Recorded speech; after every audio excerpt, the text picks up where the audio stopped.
বিসমিল্লাহির রহমানির রহিম। সকল প্রশংসা আল্লাহর, সকল ক্ষমতার মালিক আল্লাহ মহান। আসসালামু আলাইকুম আমার প্রাণ প্রিয় সকল আপনজন, কেমন আছেন?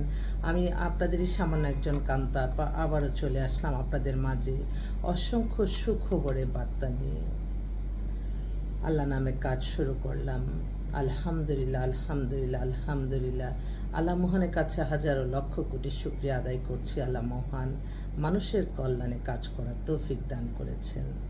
আমি আপনাদের সকলের মাধ্যমে আমি আমার আল্লাহর গড়ে সালামত পৌঁছে দিলাম। আমার প্রিয় নবীজির রওজা মোবারকে সালামত পৌঁছে দিলাম। আজমির শরীফে সালামত পৌঁছে দিলাম।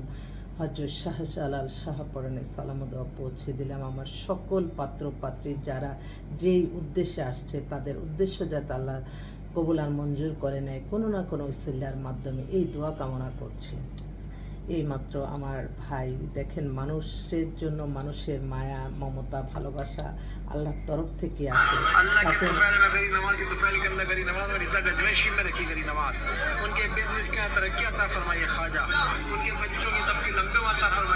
মানে প্রতিটা দিন ওনার সাথে আমার কোনো অর্থনৈতিক বলেন কোনো কিছু না, আমি শুধু তাকে সালাম দোয়া পৌঁছাই প্রতিদিন, এবং উনি আমাকে প্রতিদিন আজমির শরীফে যে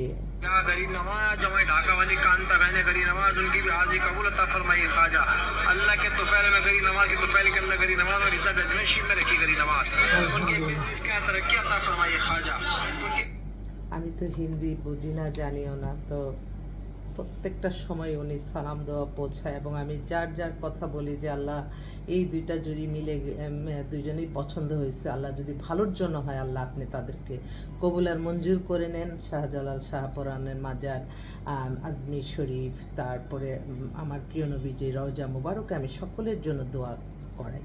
তো আলহামদুলিল্লাহ, আল্লাহ কোনো না কোনো ছিল আমার বিশ্বাস যে আল্লাহ কারো না কারো ফেরেশতার মাধ্যমে আমার এই মনের আশাটা আল্লাহ পূরণ করবেন। এই মুহূর্তে আসলে বেশ কিছু পাত্রপাত্রী আসছে, আমি একটু একটু বলে যাচ্ছি আপনাদের যাদেরই পাত্র দরকার। যেমন আমি এখন কয়েকটা পাত্র ডিসপ্লে করব। পাত্রদের জন্য জরুরি ভিত্তিতে পাত্রী প্রয়োজন, পাত্রী চাই। বুয়েটে পিএইচডি করতে স্কলারশিপ পেয়েছে, বুয়েট ইঞ্জিনিয়ার ছেলে, বনানীতে নিজস্ব বাড়ি, বয়স 25-এর মতো, 5 ফিট 10-এর মতো লম্বা, বাবা বিজনেসম্যান ছিলেন। এখন ওনারা ইমার্জেন্সি ভিত্তিতে যে মেয়ে আমেরিকায় যেতে চায় এরকম মেয়ে তারা দুজনেই মনে হয় যেতে পারবে বা আমেরিকাতে আছে এরকম ছেলে অল্প বয়সের যদি আপনারা চান আপনারা একটু যোগাযোগ করেন, ইনশাল্লাহ হয়তো আপনাদের কাঙ্ক্ষিত মিলাতে পারবো। দেশের বাড়ি হচ্ছে দক্ষিণ অঞ্চলে, যশোর না খুলনা। আর আরেক ভাই উনি হচ্ছে জার্মানিতে সিটিজেন, জার্মানের। সেই ছেলে এই সপ্তাহে আসতেছে, ওরা খুব জরুরি ভিত্তিতে একটা ভালো মেয়ে যাচ্ছে, ছেলে হচ্ছে ইঞ্জিনিয়ার। এই মাত্র সবাই পাঠাচ্ছে, তো সকাল থেকে কিন্তু ছেলে সফটওয়্যার ইঞ্জিনিয়ার, ওইখানে অনেক এমএসসি করা, তারপর পিএইচডিও করছে। ওই বিশাল বনশ্রীতি বাসা, ডেট অফ বার্থ হচ্ছে 95, হাইট 5 ফিট 11, খুব জরুরি ভিত্তিতে যাচ্ছে। আরেকটা বোন, তারও ছেলে ফিনল্যান্ডে থাকে, পিএইচডি কমপ্লিট করছে, ওর বয়স 30, 5 ফিট 10 লম্বা। ও জরুরি ভিত্তিতেই ওরা একটা ভালো পাত্রী চাচ্ছে। আসলে পাত্রপক্ষদের রিকোয়ারমেন্টটা প্রথমেই চায় ওরা সুন্দরী। তো আমি মনে করি যে এই ভাইদের গার্জিয়ান, মা, ভাই বোন সবাই মিলেই তো ইয়ে করে। তো আল্লাহ কে পাঠাইছে, তো আমি মনে করি যে আপনাদের সবসময় মনে রাখতে হবে যে দিনদার স্ত্রী, সুন্দরী স্ত্রীর চেয়ে আপনি দিনদার যে কিনা দিনদার সংসার সুখে হয় বেশি। এটা আমি এটা বাস্তব অভিজ্ঞতা থেকে বলছি। তাই সুন্দরের পাশাপাশি আপনারা একটু তার ভিতরে আল্লাহর ভয় আছে কিনা, আপনার সামাজিক কিনা, সব কিছু একটু চিন্তা করবেন। লেখাপড়া তো আছে। তো আমার ভাইরা শুধু সুন্দরী, আমি দেখলাম যে আমি তো কখনো, যেটা আমি নলেজে থাকবে যে এই মেয়ে বা এই ছেলে একটু সমস্যা, আমি কিন্তু আপনাদেরকে কখনো ডিসপ্লে করবো না, প্লাস আমি এটা সন্ধানও দিব না। হয়তো আমি বলি যে ঠিক আছে দেখতেছি, বাস এতটুকুই। তো সেজন্য তো আমি একটু জাস্ট বললাম। আরেকটা বোন, ওরাও গ্রুপ অফ কোম্পানির মালিক, মেয়ে হচ্ছে এ লেভেল করা, ওর ডেট অফ বার্থ 2000 সাল, হাইট 5 ফিট 4, মেয়েটা খুবই সুন্দরী, ওদের নাম করা ইন্ডাস্ট্রি আছে। তো ওর জন্য একটা ভালো ছেলে চায়, যদি বিদেশেও থাকে বা দেশে থাকে ভালো একটা ছেলে চায়। আরেকটা বোন কালকে রাত্রেবেলা আসলো, এই বোনটা দেখেন কি মানে এখনকার মানুষ কত সোভার। ছেলে তার মাকে নিয়ে কালকে রাত্রে 9টায় আমি আবার একজন রুগী দেখতে যাব, ঠিক সেই মুহূর্তে আসছে। তো ও হচ্ছে ইন্টার পাস, দেখতে সুন্দর, 40-এর মতো বয়স, ওর ছেলেকে নিয়ে আসছে। ছেলে বলছে আমার আম্মু অনেক কষ্ট করছে আন্টি, আমার আম্মুকে একটা ভালো ছেলে দেন, আমি আম্মুকে বিয়ে দিব। তো আমি বলছি যে ধন্যবাদ তোমাকে, তুমি আসলে তোমার মায়ের জন্য এত ইয়ে করে আসছে, মাকে নিয়ে আসছে, সব কিছু খুবই ভালো লাগলো।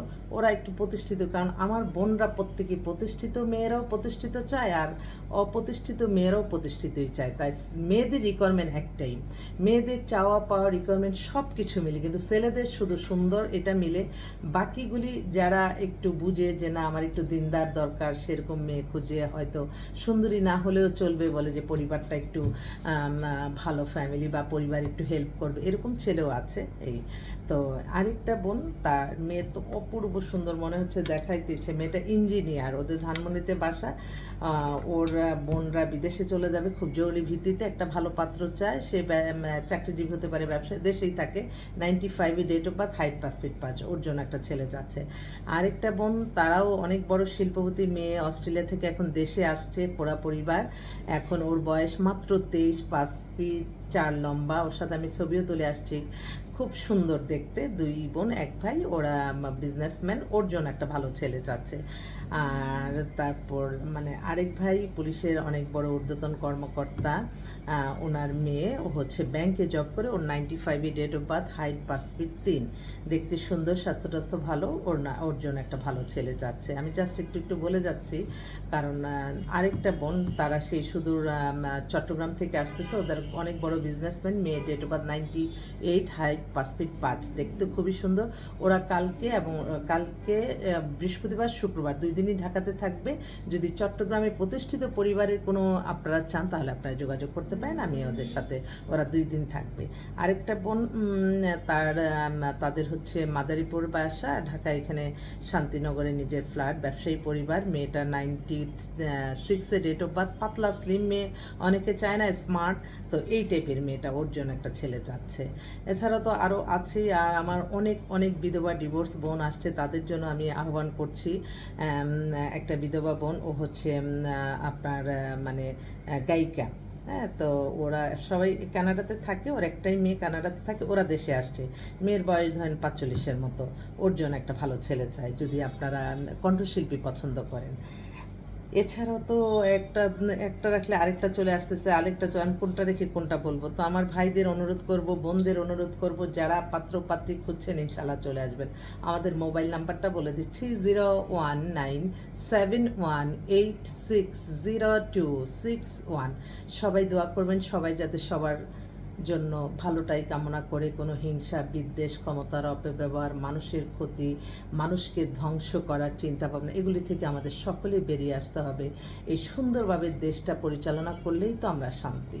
আমাদের তো প্রত্যেকটা মানুষের যেই মানুষগুলি ক্ষতি করে গেছে সেগুলি আমরা এখন দেখি, আমরা নিজেরাই ঘৃণা করছি।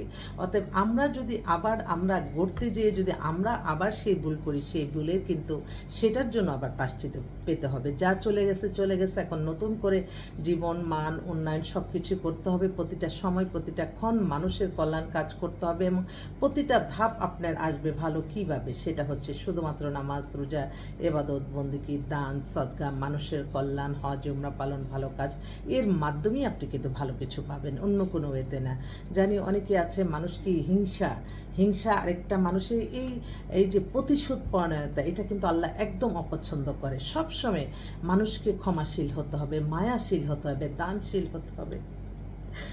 আমি তো আল্লাহর কাছে আমি প্রতিটা দিন প্রতিটা ক্ষণ আমি লজ্জিত হয়ে যাচ্ছি।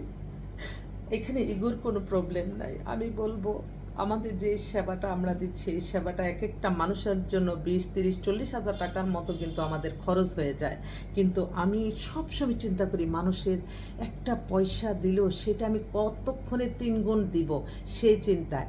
কিন্তু আপনারা অনেকেই বলেন যে আপা কাজটা করে দেন সব দেবো। আচ্ছা কাজটা যে আমার মিলানোর জন্য যে খরচটা দরকার এটা যদি আপনারা মেনটেন না করতে পারেন আমরা কিভাবে কাজ করব? আপনাদের কাছেই আমার প্রশ্ন। সমাজসেবক সব কিছু কি সমাজসেবক এরা তো সব কিছুর মূলেই তো অর্থ থাকতে হয়, তবে সেটা বৈধ এবং মুনাফাকারী না, যাতে আমি একটা কাজ করি আমি সারা মাস বসে থাকবো, আমি সেই চিন্তা কখনোই করি না। আমার অফিসের স্টাফদের কেউ যেতে চায় না। আমিও জানি তাদেরকে হয়তো আমার রিজিক কোনো না কোনো সিলাই আল্লাহ হয়তো মিলিয়ে দেয়। আমি একটা মানুষকে আমি বলি না যে না ঠিক আছে তোমরা আইসো না, কারণ আমি জানি আমি একাই করতে পারবো, কিন্তু কতগুলি মানুষের যে তাদের রিজিকের ব্যবস্থা হচ্ছে এখানে আসলে যে মূল, যেমন আমি তো স্বয়ংসম্পূর্ণ না, অর্থনৈতিক কষ্টের মধ্যে আছি। তো আমার আন্ডারে যারা আছে আমি বলছি যে আমি যদি খাবার খেয়ে তোমরাও খাবা, আমাদের কোনো শৌখিনতা না। আপনাদের কাছ থেকে যে অর্থটা আমাদেরকে দেন এক একটা মানুষের পিছনে আমি প্রতিদিনই হিসাব করে দেখি যে 20-30 হাজার টাকা কিন্তু চলে যায়, সময়ের মূল্য প্লাস এই স্টাফদের সব কিছু মিলেই তো এক জায়গা থেকে আরেক জায়গায় সারাদিন গাড়িতেই তো অনেক টাকা চলে যায়। তো সেগুলি চিন্তা করলে তো আর আমি কাজ করতে পারবো না মানুষের কল্যাণে। আমার চিন্তা থাকবে আমার একটা মুখ দুইটা হাত দ্বারা যতক্ষণ পারি মানুষের কল্যাণ করবে, কিন্তু এই সাহায্য সহযোগিতাটা আপনাদের মাঝ থেকে আসতে হবে, নাহলে আমরা কোথায় পাবো?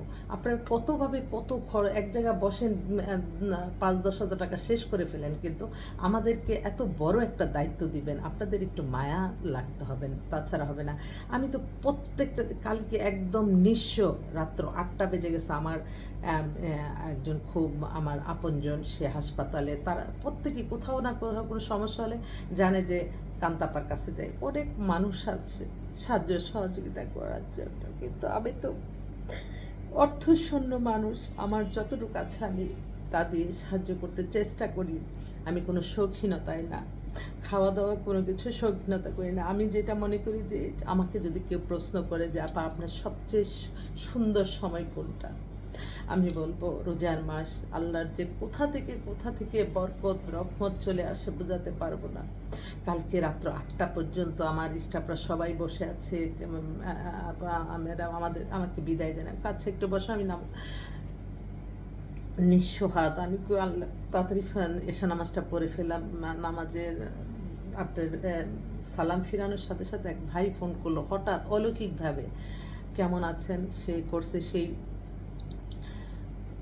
লস অ্যাঞ্জেলস থেকে, আমেরিকা লস অ্যাঞ্জেলস থেকে, যে আমি বাংলাদেশে আসতেছি, আপনার নাম্বারটা আমাকে একজন দিচ্ছে, তো আপনার কিভাবে কাজ করেন। আমি বললাম যে হ্যাঁ ঠিক আছে আমাদের কিছু সদস্য ফি দেন, আমি জানি যে হয়তো এমনি ফোন করলো না কি, তো বলতেছে ঠিক আছে আপনার বিকাশ নাম্বার কোনটা। আমি অনেকেই তো চায় শুধুই চায়, পরে আর কিছু দেয় না, দিলাম সাথে সাথে সে 5টা হাজার টাকা পাঠাই দিল। মানে আমি তো লজ্জা, আমি আল্লাহর কাছে সাথে নামাজের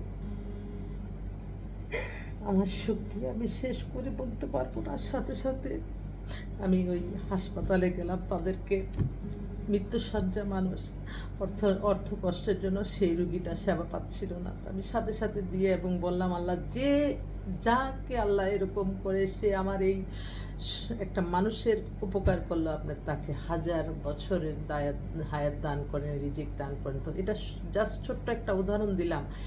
আল্লাহর কাছে চাইলে কোনো জিনিস কোনো দিনও আল্লাহ খালি হাতে ফিরায় না। আপনি সবসময় মনে রাখবেন, আমাদেরকে বায়োডাটা ছবি দেওয়ার পরে আপনারা আল্লাহর কাছে চাইতে থাকবেন, আল্লাহ আমাদেরকে মিলিয়ে দেন, কোনো না কোনো সিলার মাধ্যমে দেখবেন আল্লাহই আপনাকে রক্ষা করছে। আমি আমার প্রতিটা ক্ষণ প্রতিটা মুহূর্তের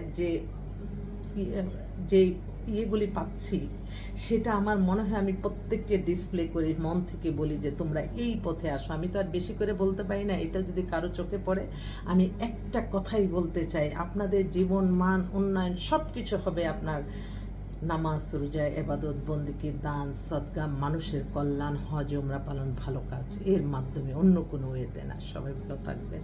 অনেক ফোন আসতেছে। আসসালামু আলাইকুম।